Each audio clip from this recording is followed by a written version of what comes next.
We will now do the last paragraph of this kirtan. Jo Piya Ruchi, Piya Ruchi, Maha Ruchi Rakhey, Prem Rasa Soi Chakhe Jo Piya Ruchi, Maharuchi Rakhey, Prem Rasa Soi Chakhe Jo Piya Ruchi, Maharuchi Rakhey, Prem Rasa Soi Chakhe. Jo Piya Ruchi, Maharuchi Rakhey, Prem Rasa Soi Chakhe Jehi Hari Hari Jan hi bhave re, kahu anat natuk man bhave re. जेहि हरि हरि जानहि भावे रे, कहु आनत नटुक मन लावे रे. There's one devotion that we are all doing, and there is another devotion which is the divine power of God. It's His ultimate and highest power. And these descended saints have that divine devotion in their hearts. So it's like an ocean of love. And they also have the capacity to suppress it inside so that nobody may come to know in the outside. However, when they get the environment of their worshipable God, Radha Krishna, the names, the kirtans, the darshan of their Ishtadev, their worshipable form of God, the love in their heart starts swelling.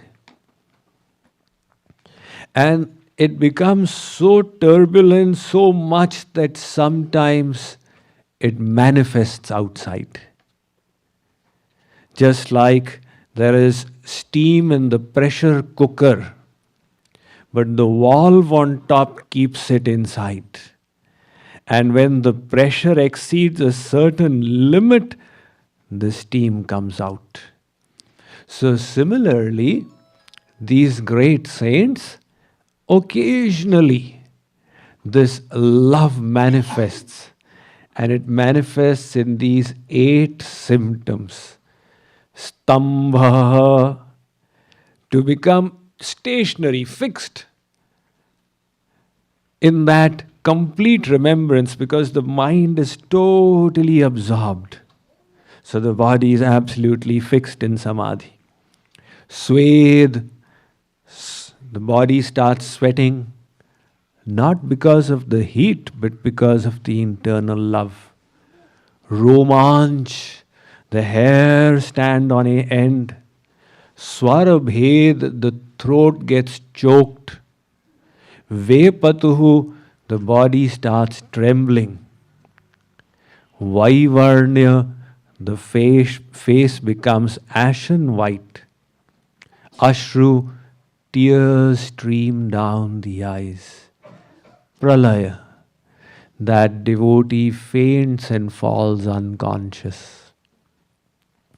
So when we see these symptoms, although we cannot see the love in the heart of that saint, the external symptoms are manifesting, on the basis of which we can educatedly guess that there is an ocean of love in the heart of this saint.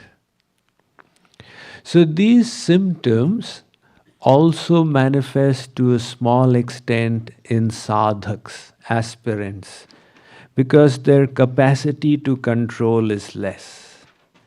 But in the great saints, they have it to such an intense amount that if it ever manifests also, the manifestation is so intense. That's what you are seeing Kripaluji Maharaj in this state. If some of you have read the lives of saints, if you have read the life of Chaitanya Mahaprabhu, you will find that in the last 12 years of his life, he would just reside in Gambhira in Puri, not meet anyone, and just relish that internal love for Radha Krishna. If you have read the life history of Ram Krishna Paramahans, in his worship of Mother Kali, he would reach this state. The body would start trembling, he would faint unconscious, etc. So Kripaluji Maharaj, from his youth, he used to manifest these symptoms to a tremendous extent. For an hour at a time, he would just be dancing with complete forgetfulness of the body. Slowly, slowly, he has been reducing it. And even now, occasionally, they manifest.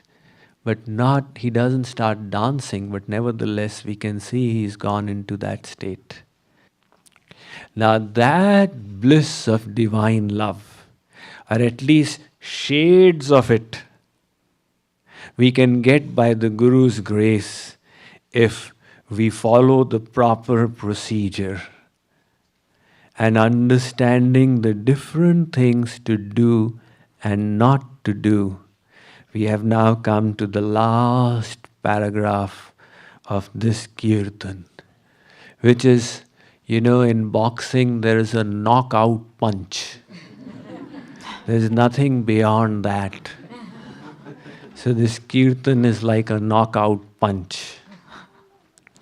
Now he is telling us, there was a question in yesterday's session, how to purify the mind.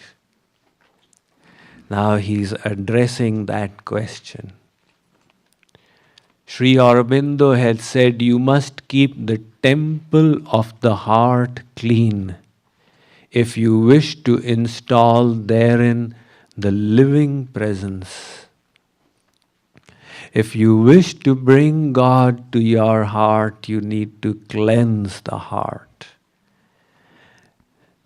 And the fact is, we are what our mind is. It is said in Hindi, bhool na jana is nuske ko, लाभ अनेक उठाओगे, जैसा मन को बना सकोगे वैसे ही बन जाओगे. Whatever you can make of your mind, that is what you will become.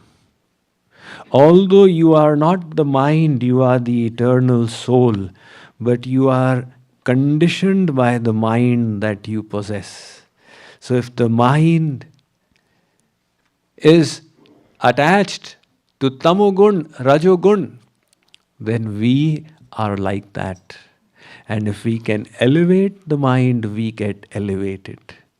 So really, the goal of our human life is to elevate the mind to that point, that it's receptacle to receive divine love. We all do various sevas, but We should not get too carried away that I am doing this, I am doing that. I heard something very interesting once from Kripaluji Maharaj. He said, the biggest seva, the biggest service you can do to the Guru is to purify your own mind. The Guru is interested in this seva, that you purify your own mind. Everything else is a helper, but the goal is to get there. In India, Maharajji, like any guru, has various ways of engaging people in seva. So he's got some people whom he has designated as collectors. They keep going around in industrial houses and business places and meeting people, telling them about the free hospital, free college, and collecting donations. So one girl who had been doing this, it's a very purifying service, makes us humble. So she was telling me her experience. She was saying that once we went to 20 places in a line and they all kept refusing. So I got so dejected. I rang up Maharajji and said, Maharajji, I've been to 20 places at a stretch, they've all refused. And Maharajji started laughing.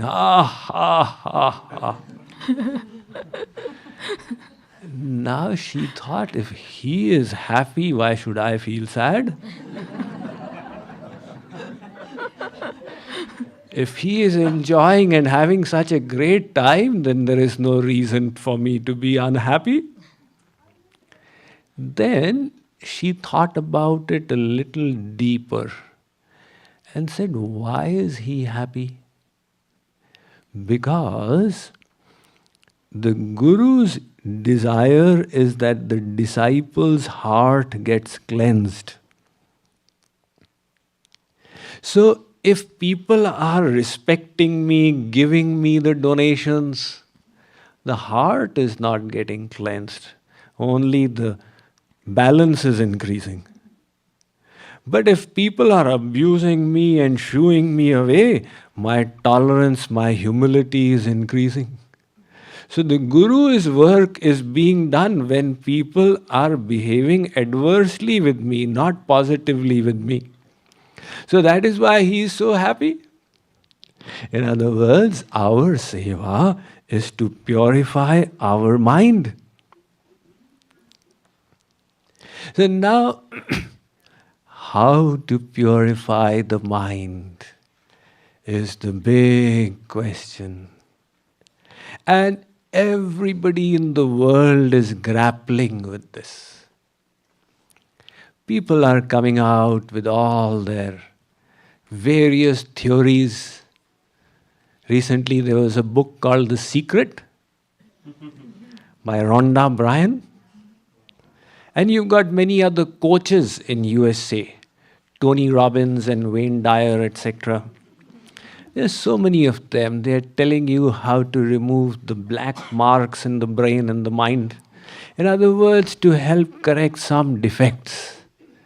However, we do not need to take recourse to these mental speculations of certain people, because we have been given the best and most powerful process for purifying the mind, for elevating the mind, for bringing about the best, the final, and the supreme self-transformation. And that process is, you take the mind to God. That is in fact the only way the mind will become truly pure. Tulsidas says, Prema bhagati jal binu raghurai abhiyantar mal kabahu na jai. He says, until you wash your mind in the water of prem bhakti, devotion to God, the dirt in the mind will not go away. So the process we have is to take the mind to God, or to bring God to the mind. So simple. As the attachment increases in this side, it decreases on the other side. If the mind has got 20% attached to God, it has become 20% detached from the world. That is natural detachment, stable detachment.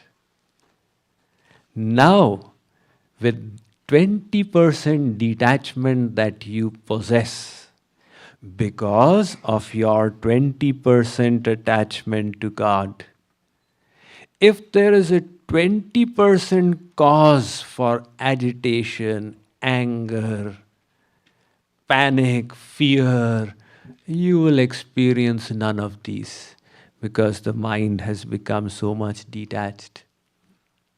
We increase our attachment to God, it increases the detachment from the world. We are 50% attached, then we are 50% detached from the world. Now our spiritual power has increased to 50%. And 50% we have got natural success against all these problems of the mind. And the day the mind is 100% attached, it is 100% detached.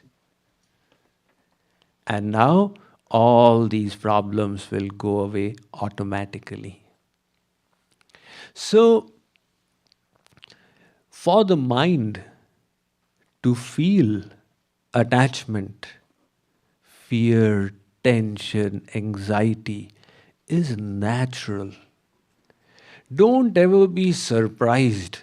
Why did this thought come to my mind? Because the mind is material. And the nature of the material mind is to go towards the material world. Kripaluji Maharaj says, Man maya te hi banyo, maya te sansara, ya te man bhavat sada, yah sansar asar. The mind is made of Maya, the world is made of Maya. So the mind will naturally go towards the world without any effort. To take it towards God, you will require effort. And the mind is like a subtle machine that is continuously creating thoughts. So the mind is creating all kinds of thoughts. That is its job. Our job is not to be astonished. Why did the mind create this kind of thought now? No, we don't chase those thoughts because we are not the mind.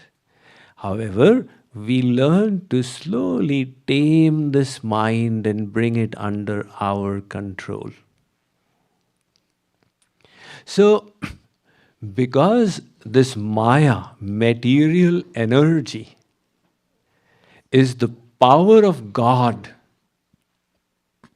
Maya is as powerful as God. He is the source. If somebody defeats Maya, it means that person has defeated God. Nobody can defeat God, and nobody can defeat Maya. And similarly, nobody, absolutely no yogi, muni, rishi can conquer their mind by their own effort. Because if they have conquered their mind, it means they have conquered Maya, which is impossible. So it requires the grace of God. And that grace is received when we attach the mind to God. So Kripaluji Maharaj out here is mentioning that the devotee keeps God and Guru in the heart and nobody else. This is called Ananya Bhakti. Now you wish to purify your mind? Take your mind to the all pure. The simple principle is, wherever we attach the mind, we will get those results. Just like you have a train, wherever the engine goes, all the bogies follow. Or the other example is given that a father had 3 daughters.